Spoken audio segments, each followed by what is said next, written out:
조합원 여러분 반갑습니다. 노동자 방송 김주영입니다. 최근 두 전 대통령의 각종 비리와 악행으로 인한 이 구속과 재판은 정부를 향한 온 국민의 믿음과 신뢰가 한순간에 무너진 중대한 사건이었습니다. 더 이상 이 같은 일이 생기지 않고 모든 부정부패와 비리가 없는 밝은 사회가 되었으면 하는 바람입니다. 그리고 이번 달 27일엔 남북 정상회담이 열릴 예정인데요. 이 자리에서 남북 모두 그동안의 전쟁 발발 위험성을 없애고 한반도의 평화가 안착되는 발판으로 거듭나길 기원해 봅니다. 그럼 이번 주 노동자 방송 시작하겠습니다. 지난 3일, 4일 양일간 경주 캥싱턴 리조트에서 2018년 단체교섭 완전쟁취를 위한 지부위원회 통합상무집행위원 수련회가 열렸습니다. 먼저 박준석 교육위원회 현장 분임 토의 방법론에 대한 강의가 있었으며 이어 송도경 지부 고문회계사의 2017년 현대자동차 경영 분석에 대한 강의가 이어졌습니다. 이후 윤선희 근춘희 팀장의 주간 연속 2교대제와 4차 산업에 대한 설명이 있었으며 지부장의 투쟁기조 설명과 사무국장의 18년 단체교섭 요구안 설명이 진행됐습니다.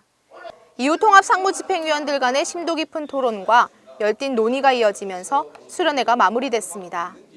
앞으로 18년 투쟁 승리를 위한 지부위원회 상무집행위원들의 힘찬 활동 기대하겠습니다. 지난 31일 제주시청에서 제주 4.3 항쟁 정신계승 전국 노동자 대회와 범구민 대회가 개최됐습니다.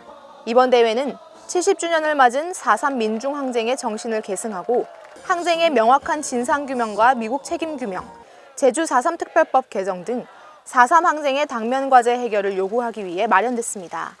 한편 현자지부 통일위원회는 본 대회 참석 전날 4.3 항쟁 유적지 평화순례를 진행했으며 다음 날 시청 앞에서 열린 대회에 참여해 관덕정까지 행진하여 마무리 집회 후 모든 일정을 마쳤습니다. 지난 30일 하부영 지부장은 총회 중인 유성기업 지회를 방문하여 연대 발언을 하고 투쟁기금을 전달했습니다. 도성대 유성기업 아산지회장의 소개로 총회 연단에 선 지부장은 주간 연속 2교대제를 투쟁으로 함께 지키지 못한 원청사 지부장으로서 원죄의식이 있다며 8년 동안 처절하게 벌인 유성지회 투쟁을 승리로 마무리하도록 끝까지 연대하겠다고 말했습니다. 이번 연대 방문은 지난 28일부터 장기투쟁 사업장 지지 방문의 일환으로 진행됐으며 구미 KC와 아사히글라스에서는 박두영 부지부장이 방문하여 연대 발언 및 투쟁기금 전달식을 진행했습니다. 지난 2일 문화회관 대강당에서 18년 첫 상반기 조합원 교육이 진행됐습니다. 오전 교육은 현자지부를 둘러싼 대내외 정세 및 현자지부 30년 역사를 뒤돌아보며 미래 30년을 준비하는 내용을 임원과의 대화와 함께 실내교육으로 진행됐으며 오후에는 솥발산 열사묘역외 5곳에서 실외교육으로 진행됩니다. 2일부터 시작된 이번 교육은 8월 27일까지 총 90차수 진행되며 교육 참석 시 꼭 사원증을 지참해 주시기 바랍니다. 조합원 교육은 사측과의 투쟁으로 쟁취한 성과입니다. 조합원 동지들의 적극적인 교육 참여 당부드립니다. 지난 2일 금속노조 경주지역 지부 회의실에서 하부영 지부장과 20여 개 경주지역 부품사들과의 간담회가 있었습니다. 이 자리에서 하부영 지부장은 하우상박 연대임금에 대해 설명하면서 부품사에 대한 현대자동차 갑질 및 부당이익 편취에 대한 사례들을 공유하여 함께 대응해 나가자고 말했습니다.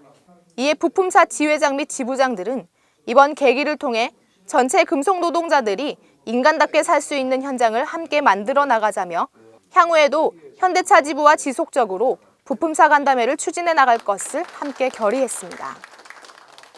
지난 2일 울산교육청 기자회견장에서 민주노총 울산본부 노옥희 교육감 후보 지지 확정 기자회견이 있었습니다.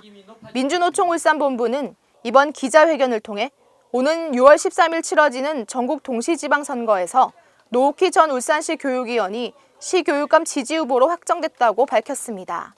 이 자리에서 하부영 지부장은 노옥희 후보는 우리 현대차 노동자들과 많은 인연을 갖고 있다며 울산의 교육을 올바르게 바꿀 수 있도록 많은 지지가 필요하다고 말했으며 이에 노옥희 후보는 당선이 되면 학교 구성원 누구도 소외받지 않은 교육 정책을 펼치겠다며 꼭 승리로 보답하겠다고 말했습니다. 지난 2일 모비스위원회 회의실에서 모비스 대의원 지부장 간담회가 있었습니다. 이번 간담회는 모비스 글로비스 합병 및 분할 상장을 통한 편법 계승에 대한 대책을 논의하기 위해 열렸으며 이번 순환 출자 개편으로 글로비스로 강제 합병되는 모듈, AS 부품 사업 부문에 대한 다양한 논의를 했습니다. 이 자리에서 하부영 지부장은 조합원들이 지부를 믿고 따라온다면 지부가 조합원들을 먼저 버리는 일은 없을 것이라며 힘든 상황이지만 의지를 갖고 함께 투쟁해 나가자고 말했습니다. 이에 모비스 대의원들은 앞으로도 지부와 긴밀히 소통하며 투쟁으로 현 상황을 돌파해 나가겠다고 결의를 다졌습니다. 지난 3일 지부장실에서 불법 파견 정규직 입사자 위주 모임인 차별철폐투쟁위원회와 지부장 간의 면담이 있었습니다. 차투위는 현대차 불법 파견 소송 이후 여러 문제들에 대해 다양한 의견을 개진해왔으며 특히 지난 소송에서는 200여 명의 조합원들에게 부과된 성공보수에 대해서 문제를 제기해왔습니다.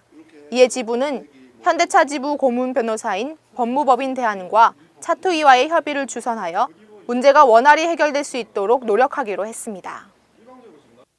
최근 들어 자동차 산업은 전 세계적인 경기 침체에 따른 판매 감소로 인한 불안과 전기차 생산, 자율주행차의 개발로 인한 인원 감축, 고용 불안 등으로 현장에서는 많은 불안감이 느껴지고 있습니다. 또한 유럽 몇몇 국가에선 2025년 이후엔 내연기관 차량의 판매를 금지하겠다는 계획에 따라 내연기관 차량의 생산 판매량은 줄어들 수밖에 없을 것으로 예상되는데요. 노동조합은 내연기관 차량 생산 감소와 4차 산업혁명에 철저히 대비하여 조합원 여러분들의 고용 안전을 위해 최선의 노력을 다해 나갈 것입니다. 이번 주 노동자 방송 여기서 마치겠습니다. 감사합니다.